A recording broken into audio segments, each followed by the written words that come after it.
बिस्मिल्लाहिर्रहमानिर्रहीम। मैं हूं आपका जुल्करनैन और आप देख रहे हैं यूट्यूब चैनल जुल्करनैन। तो आज भी लेटेस्ट अपडेट्स हैं जो मैं आपके साथ शेयर करने जा रहा हूं। सबसे पहले यह है कि आज 4 अक्टूबर थी और आज इमरान खान साहब की जो अडियाला जेल में साइफ़र केस में समाअत थी और इमरान खान साहब की समाअत के लिए जो जज अब्दुल हसन जुल्करनैन है वो अडियाला जेल पहुँचे और उन्होंने समाअत की। इमरान खान साहब के वकील भी वहाँ मौजूद थे। तो इमरान खान साहब की जो समाअत चली, कार्रवाई चली, उसके बाद इस तारीख़ में 9 अक्टूबर की डेट हो चुकी है और एक मरतबा फिर डिले हुआ ये प्रोग्राम और ये 9 अक्टूबर को फिर से समाअत होगी चेयरमैन इमरान खान साहब के साइफ़र केस में। और उसके अलावा इससे कबल इमरान खान साहब के वकील ने दरख्वास्त की थी हाई कोर्ट में कि इमरान खान साहब का जो वो इस्लामाबाद हाई कोर्ट में या जो साइफ़र की अदालत है, जो स्पेशल एक्ट की जो खुसूसी अदालत है, उसमें सुना जाए।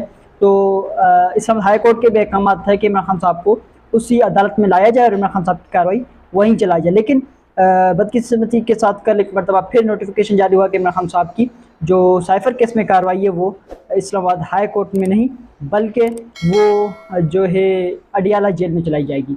ये एक साजिश है, ये अवाम से छुपा कर, सहाफ़ी हज़रात से छुपा कर, पूरी दुनिया से छुपा कर बंद कमरे में साइफ़र की कार्रवाई चला के एक मरतबा फिर इमरान खान साहब को सज़ा देने की नाकाम कोशिश कर रहे हैं।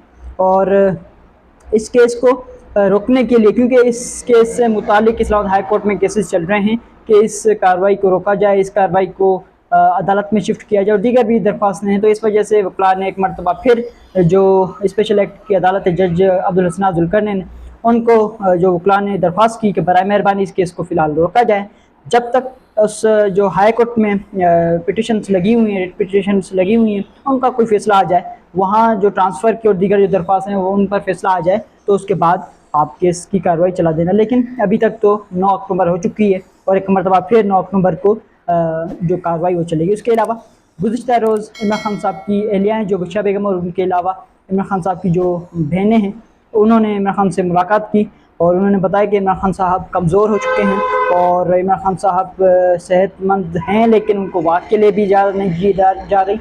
और उसके अलावा इमरान खान साहब वहाँ अनकम्फर्टेबल हैं इस वजह से कि उन्हें वॉक की भी इजाज़त नहीं है और उन्हें जिस तरह रखा हुआ है तो वो उनका वज़न भी कम हो गया, उनकी सेहत को लेकर बहुत से खदशात हैं। जैसे जो वकील की जानिब से दरख्वास्त की गई है इस हाई कोर्ट में कि बराए मेहरबानी जो खाना वगैरह है, खाने की अशिया हैं, वो इमरान खान साहब को घर से दी जाए ताकि इमरान खान साहब की सेहत पर कोई समझौता ना हो।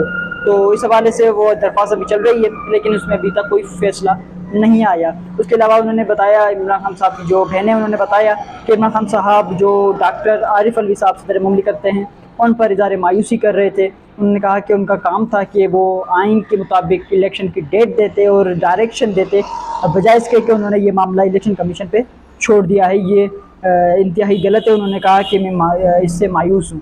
उसके अलावा इमरान खान साहब का ये पैगाम था कि जो भी बाहर अफवाहें चल रही है, डील वगैरह हो रही है, कुछ भी, तो ऐसी कोई भी बात नहीं है। मैं किसी डील में नहीं आने वाला, मेरे साथ किसी ने मुलाकात नहीं की, मैं किसी डील में नहीं आऊँगा, ना ही मैं किसी की डील का जो समझौता है वो कर सकता हूँ। कहीं भी नहीं जाऊँगा, मैं अपने मौक़िफ़ पर कायम हुई। इमरान खान साहब ने वाज़ेह अहकामात दिए हैं। उसके अलावा जो तहरीक इंसाफ़ है उसने निगरान वज़ीर आज़म जो काकड़ साहब है उन्हें और उसके अलावा चीफ़ इलेक्शन कमिश्नर को लापता अफराद के लिए ख़त लिख दिया है और उन्होंने कहा है कि जो लापता अफराद हैं उन्हें बाजियाबी के लिए आप इक़दाम उठाएँ। उसके अलावा जो इमरान खान साहब के वकील की जानिब से दरख्वास्त दी गई है कि जो इनका जो मुकदमा है इमरान खान साहब पर साइफ़र का, उसे जो ट्रांसफ़र किया जाए अदालत में, जबकि जो उसका पहले नोटिफिकेशन निकला हुआ है कि वो जेल में ट्रायल चलेगी तो उसे कलअदम करार दिया जाए। लेकिन उसे भी अभी तक सुना जा चुका है लेकिन अभी तक उसमें कोई भी फ़ैसला नहीं दिया गया। उसके अलावा जो पाकिस्तान तहरीक इंसाफ़ की ख़वातीन हैं उनका जो जिस्मानी डिमांड है वो एक मरतबा फिर 14 रोज़ के लिए बढ़ा दिया गया है, उसमें तोसी कर दी गई है। उनके ऊपर झूठा जाली मुकदमा है कि उन्होंने जिना हाउस पर हमला किया। राशिद जो यास्मीन राशिद साहिबा हैं, खतीजा शाह हैं, आलिया हमजा, दीगर जो भी हैं, उनका ये मुकदमा है कि उन्होंने 9 मई को हमला किया, जबकि ऐसा कुछ भी नहीं था। ये झूठा जाली मुकदमा है जिस पर इन्हें रिलीफ़ मिलना चाहिए लेकिन अभी तक रिलीफ़ मिला नहीं है।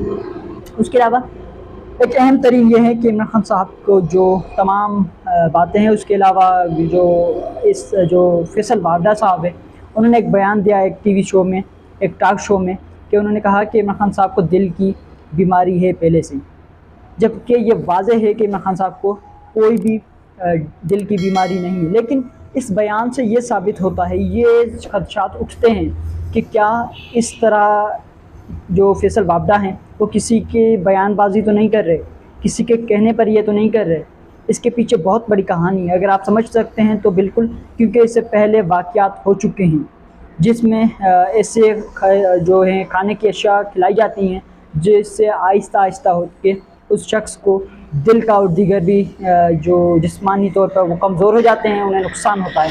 तो इस अंदाज़ में हो सकता है कि फैसल वाबडा साहब को किसी ने भेजा हो ये बयान देने के लिए।